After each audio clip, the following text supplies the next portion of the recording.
kind of cool. What I was wondering when you brought that up is like, does anybody give a shit about SEMA anymore? It just used to be everyone talked about SEMA because every car show on TV had to do the rush and prep for SEMA every season.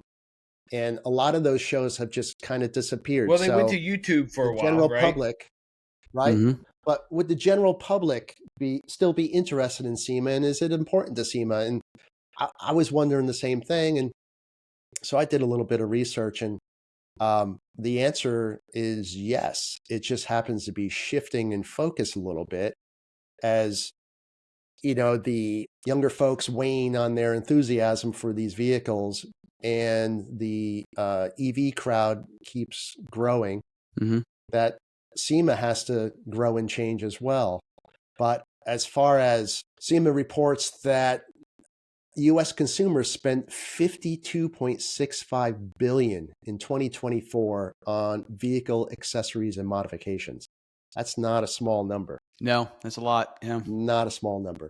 So SEMA changing a little bit as far as showcasing trends, innovation, and the ability to network and make contacts and such.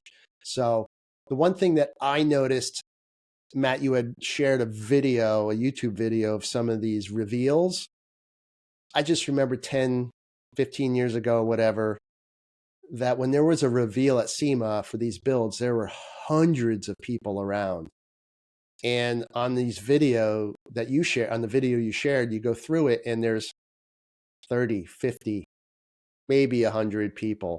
There's one that was a little bit larger, but it seems so much smaller than when these shows were 24 hours a day. Yeah, I just started watching heavily maybe 10 years ago, YouTube or so. But you had the likes of like Tavares, right? When he did his twin turbo, the twin turbo Huracan that had caught on fire previously, right? He took that to SEMA. Then last year was the McLaren, which a phenomenal work, phenomenal looking car. The problem with some of these things is that with the internet and the sleuths that live on it, some of the work is not quite what it seems, right? And I think when we look at these cars, you're like, holy shit, that's a beautiful whatever. You've watched the videos of how much work went into it, but the camera can lie. They can manipulate and edit. And then when these pictures come up with, shoddy work or incomplete work or whatever, I think that takes some of the limelight off of those sort of builds. Mm-hmm. Yeah. And I agree with you. I wanted to share this. This is something that's near and dear to my heart, and I'm happy to see them coming back. Basically, street trucks are coming back. And, I could appreciate a jacked up truck, but I love a lower truck. So there was a lot of street trucks at SEMA this year. This photo here has an Oompa Loompa in the background, so I'm not sure, what's going on with that. Yeah.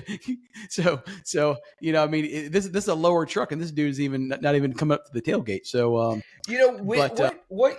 I think that's called perspective. Maybe. I don't know. I like calling it Oompa Loompa. What years was the street truck kind of a thing? I remember it, I think, from the mid to late 90s.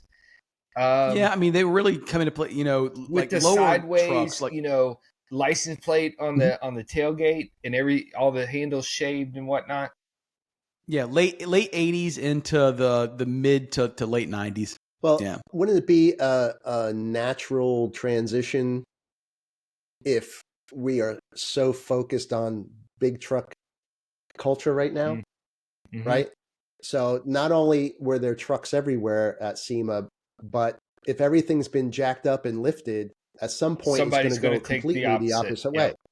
Correct. Yeah, and then everyone's going to be drawn to that and start slamming their trucks, so that they can get back in them at the supermarket again.